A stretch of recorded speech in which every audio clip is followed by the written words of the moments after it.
55 से 60 साल का आदमी होता है। दोपहर 2 बजे का समय होता है। यह आदमी अपने कमरे में लेटा हुआ था। इसके बेटे की पत्नी दूसरे कमरे में सो रही थी। अब दोस्तों यह आदमी अपने कमरे से बाहर निकलता है और घर के आंगन में पहुंचता है, जहां पर इसकी भैंस बंधी हुई थी। भैंस के साथ कुछ ऐसा करता है, शायद दोस्तों आपने सोचा भी नहीं होगा। अब भैंस ज़ोर ज़ोर से चिल्लाने लगती है, आवाज़ करती है। इसके बेटे की पत्नी की आंख खुल जाती है। भैंस की आवाज़ से वह घर के आंगन में जब देखती है और अपने ससुर को जब देखती है तो उसकी आंखें फटे फटे रह जाती हैं। इसका ससुर भी अपनी बहू को जब देखता है तो उसका भी सर शर्म से झुक जाता है। दोस्तों इसके बाद कुछ ऐसा होता है दोस्तों, जब इसके बारे में आप जानोगे वाकई आपको यकीन नहीं होगा। इसलिए कहानी अंत तक देखिए, कहानी में बने रहिए दोस्तों। आपको एक नई सीख या नई घटना सुनने को मिल रही है। दोस्तों आप नए हमारी वीडियो देखते हैं, हमारे चैनल को सब्सक्राइब करके मुझे आगे बढ़ाने की कोशिश करें दोस्तों। आपका मैं दिल से आभार करूँगी दोस्तों। अब ये कहानी मैं शुरू से कहानी आपको मैं बताती हूँ पूरी घटना क्या है। दोस्तों आज इस सच्ची घटना की शुरुआत होती है उत्तर प्रदेश के मेरठ ज़िले से, और इस ज़िले के अंतर्गत एक गांव छोटा सा आता है। छोटे से गांव में एक परिवार रहता था। इस परिवार के मुखिया का नाम होता है राजू। राजू की उम्र 55 से 60 साल के करीब थी। राजू की पत्नी नहीं होती है, क्योंकि उसकी कुछ साल पहले ही पत्नी बीमार के चलते देहांत हो चुका था दोस्तों। तो राजू का एक बेटा होता है, उसकी उम्र कम से कम 25 से 30 साल की आसपास होती है। उसका नाम रमेश होता है दोस्तों। रमेश घर पर ही रहकर अपने परिवार के साथ खेती हाथ बटाता है। इसके घर में कोई महिला नहीं होती और दोस्तों कोई औरत भी नहीं होती।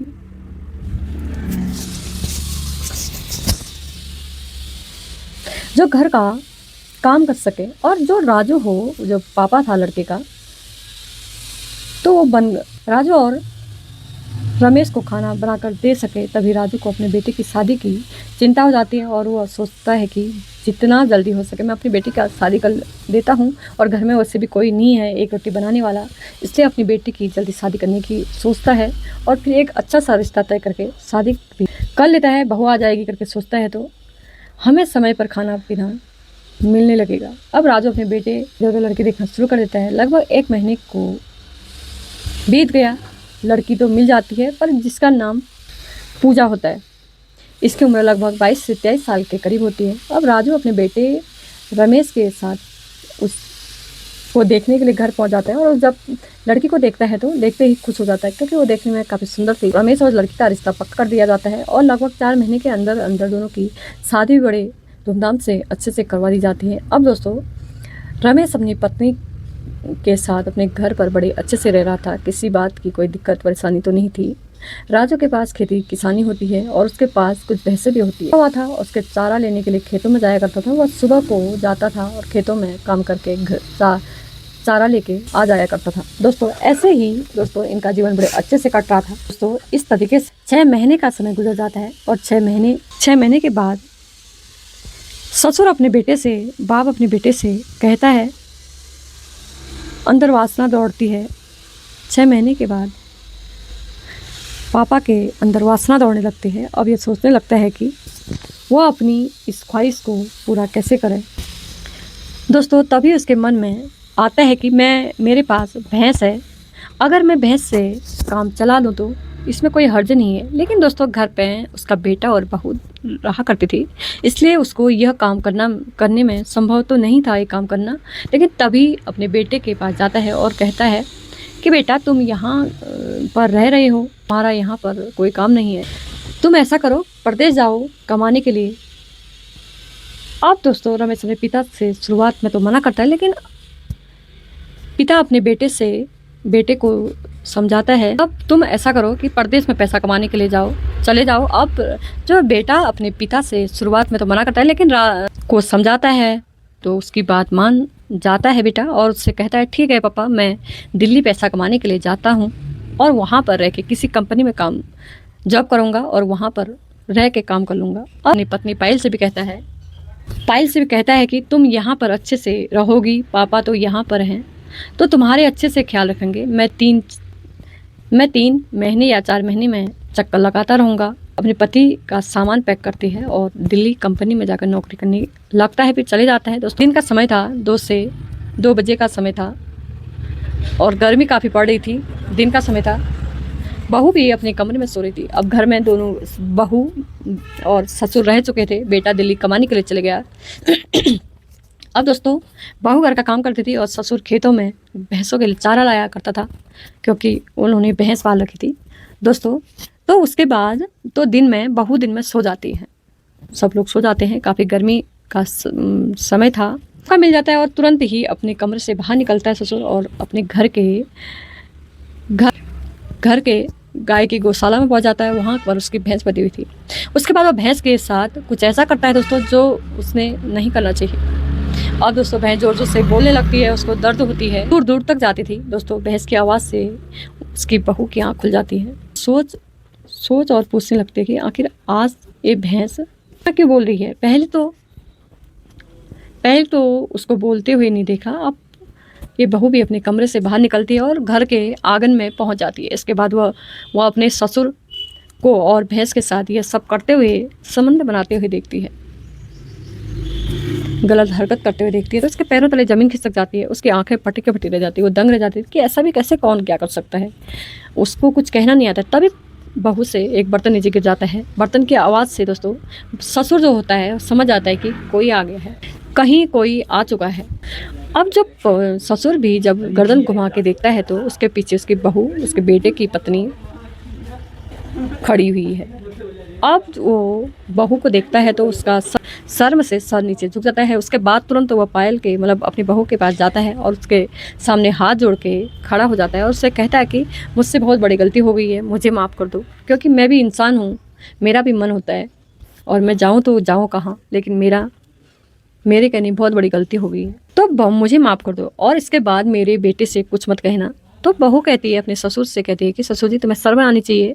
आखिर तुम्हें इतनी उम्र हो चुकी है और तुम्हें बावजूद, इस उम्र होने के बावजूद यह काम कर रहे हो। मुझे यकीन नहीं हो रहा था कि तुम इस तरह से काम कर सकते हो। इसके बारे में तुम्हारे बेटे से बताना ही पड़ेगा। अब राज के पैरों में गिर जाता है और उससे भीख मांगने लगता है, माफ़ी की भीख मांगने लगता है। उससे कहता है कि नहीं बहू, तुम इसके बारे में कुछ मत कहना, कुछ मत बताना। मेरा बेटा भी इससे क्या कहेगा, मेरा बदनामी होगी। तुम अंदर की बाहर बात मत करना, कहोगी तो मैं तुम्हारे लिए, जो तुम कहोगी मैं तुम्हारे लिए वो करने के लिए तैयार हूँ, लेकिन तुम ये बात घर से बाहर मत बोलना। जो भी हो, जो भी बन पड़ेगा, जो भी सामान लाना होगा तुम्हें दूंगा, जिस चीज़ की तुम ख्वाहिश करोगी वो चीज़ मैं तुम्हारी पूरी करूँगा। अब जो बहू अपने ससुर से कहती है जो भी मैं कहूँगी क्या तुम करोगे, मेरी ख्वाहिश पूरी कर सकते हो। तो ससुर जी कहते हैं ठीक है मैं करूँगा, तुम्हारी बात मानूंगा। तो ससुर कहता है कि जो भी कहोगी मैं आपकी बात तो मानूंगा। फिर बहू इससे कहती है कि ठीक है मैं अपने कमरे में जा रही हूँ, 10 मिनट के बाद तुम मेरे कमरे में आ जाना और आ जाओ, वहीं पर आपको ये सारी बात बताऊंगी। अब बहू अपने कमरे में चली जाती है। उसके बाद दोस्तों पीछे पीछे ससुर भी आ जाता है उसके कमरे में और उसके बाद जहाँ बैठता है वहाँ बैठकर इससे बातचीत करना शुरू कर देता है। तभी बहू ससुर से कहती है देखो तुम तो जानते हो तुम्हारे बेटे को जाया हुआ लगभग 6 से 7 महीना समय हो चुका है। जो काम तुम कर रहे थे वही काम की इच्छा मेरी भी है। आखिर मैं अपनी इच्छा को पूरी करूँगी, पूरी करूँ तो कैसे करूँ, तुम भी अकेले हो मैं भी अकेली हूँ। यह सब काम अगर हम दोनों करेंगे तो इसमें कोई हर्ज नहीं, इसके बारे में किसी को पता नहीं चलेगा। लेकिन जो ससुर था अपनी बहू से कहता है कि अगर इसके बारे में मेरे बेटे को पता लग जाएगा तो मुझे घर से निकाल देगा। बहू कहती है इसके बारे में मैं किसी को पता नहीं लगने दूंगी, जब तुम किसी को नहीं बताओगे, मैं किसी को नहीं बताऊंगी तो भला कैसे पता चलेगा। अपनी बहू की बात मान जाता है और उसके बाद उसके साथ सब वो कुछ करता है दोस्तों जो उसने कभी नहीं करना चाहिए, जो किसी ने नहीं किया होगा, जो जायज़ भी नहीं था। अब इन दोनों का दोस्तों रोज़ यही काम हो गया। धीरे धीरे लगभग 6 महीने का समय गुजर जाता है। 6 महीने के बाद जो बहू होती है वही कहीं ना कहीं पेट से हो जाती है दोस्तों, उसका पेट बढ़ जाता है। अब दोस्तों दोनों के बीच में संबंध रात दिन बनने लग जाते हैं, तो इसी बीच में पेट से हो जाती है दोस्तों। अब आपस में आसपास की महिलाएं जो होती है वह देख लेते हैं कि और समझ आती हैं आखिर मामला क्या है। आसपास की महिलाएं अपने मन में ही ये सोचती हैं कि इसका पति को गए हुए लगभग 10 से 12 महीने हो चुके हैं, आखिर ये बहू, ये औरत, ये पत्नी कैसे पेट से हो गई और इस मामला क्या है, एक महिला राजेश को फ़ोन करती है, इस औरत के पति को फ़ोन करती है और दिल्ली उससे कहती है कि तुम्हारे पीठ पीछे तुम्हारी पत्नी क्या काम कर रही है, क्या तुम्हें पता है? तो उस औरत का पति उससे कहता है मुझे कुछ पता नहीं है। फिर वह महिला उससे कहती है कि जितना जल्दी हो सके तुम घर पर आ जाओ और अपनी आंखों से देख लो, नहीं तो तुम हमारी बातों का यकीन नहीं करोगे। अब वो लड़का, उस औरत का पति, अपनी कंपनी से छुट्टी लेके तुरंत अपने घर लौट आता है और उस महिला से मिलता है जिससे उसको फ़ोन पर बात किया था।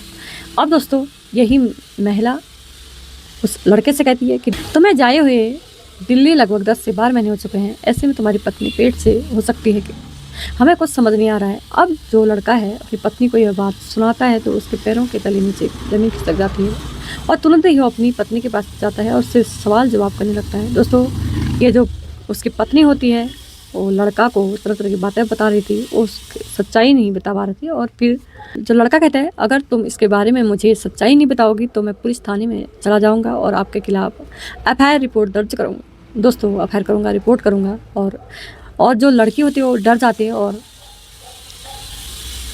अपने बारे में पूरी सच्चाई बता देती है और कहती है कि यह सब मेरे ससुर का नतीजा है। अब जो ससुर जो लड़का अपनी पत्नी से जब ये सुनता है तो उसके होश उड़ जाते हैं, उसके पैरों के तले नीचे ज़मीन खिसक जाती है। वो अपने पिताजी के पास जाता है और उससे कहता है कि तुमने मुझे धोखा दिया है, तुमने मेरी इज्जत के साथ खेला है, अब इसकी सज़ा तो तुम्हें भुगतनी पड़ेगी। अब लड़का तुरंत नज़दीकी पुलिस स्टेशन पहुँच जाता है और अपने पिता के ऊपर एक रिपोर्ट दर्ज करवाता है। उसके बाद पुलिस यहाँ पर आती है और उसे जब ससुर होता है उसको गिरफ्तार कर लिया जाता है। जब पूछताछ की जाती है तो वो अपना जुर्म कबूल भी कर लेता है दोस्तों। इसके बाद उसे जेल भी डाल दिया जाता है दोस्तों। जब जो लड़का था अपनी पत्नी को समझाता है और उसे कहता है कि अब मैं तुम्हें यहाँ पर नहीं छोड़ूंगा, तो मैं अपने साथ दिल्ली ले जाऊँगा। दोस्तों वो लड़का के घर में जो भैंस थी, जो भी पशु थे, उन सभी को बेच देता है और उसके पास ज़मीन थी वो उसको बेच के यानी बटाई कर देता है और जो भी उसकी ज़मीन करेगा वो आधा बचत होगी, आधे रखेगा। ऐसे वो ज़मीन दिल्ली चले जाता है अपनी पत्नी को लेकर। उसके बाद वहीं पर रहने लगता है। तो दोस्तों इस कहानी को सुनाने का मकसद आप लोगों को परेशान करना तो नहीं है, दिल दुखाना है दोस्तों। सिर्फ आप लोगों को सचेत करना, जागरूक करना है दोस्तों कि हमारे समाज में कुछ इस तरह के लोग रहते हैं जिनके ऊपर विश्वास करना बड़ा मुश्किल हो जाता है। तो दोनों की थी, बहू की भी थी। बहू ऑफर नहीं देती तो वो ससुर जी उसके पास नहीं जाता। दोनों मिलकर एक गलत काम किया, जो भी दोनों ने मिलकर एक गलत किया। कुल मिलाकर दोनों ने एक दूसरे के साथ विश्वासघात किया, अपने पति के साथ, अपने बेटे के साथ। दोस्तों ये बड़ा मुश्किल हो जाता है कि अपनों पर भरोसा करो तो कैसे करें। लोग हमेशा धोखा देते हैं, तो आप लोग भी अपने लोगों से सतर्क रहें, क्योंकि कभी भी किसी भी वक्त किसी के रूम में आपको धोखा मिल सकता है। इस कहानी से आपको क्या सीख मिलती है कि आप हमें कमेंट करके ज़रूर बताइएगा। इसलिए जो जल्दी मिलते हैं फिर किसी नई वीडियो। दोस्तों आप हमारी वीडियो सुनते हैं, आपको बहुत बहुत दिल से धन्यवाद। हम गरीब को आगे बढ़ाने की कोशिश कर रहे हो दोस्तों। ये जो है वीडियो फिर ये मैंने सुनी तो मैंने आपको बताने की कोशिश करी। अच्छा बोलना तो नहीं आता है दोस्तों, लेकिन फिर भी कोशिश कर रही हूँ, कभी न कभी सीखूँ या सीखने की कोशिश कर रही हूँ। क्योंकि धन्यवाद आपका, ढेर सारा प्यार।